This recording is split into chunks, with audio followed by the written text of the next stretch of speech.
Actually, I'm already doing it for Yeah, you go ahead, man. No big deal. Thank you.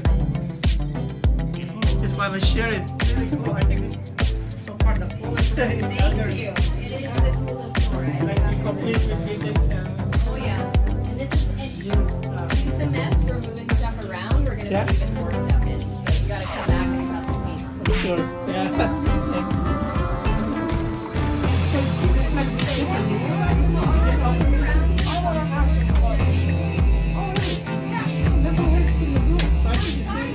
Okay, there you go. I can.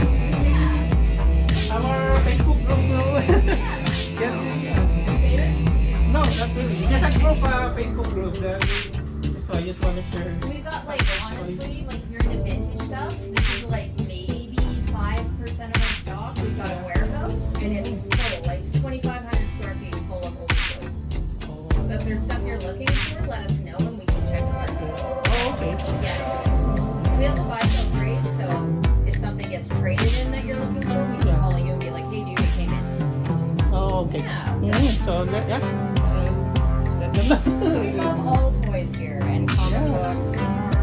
Mhm.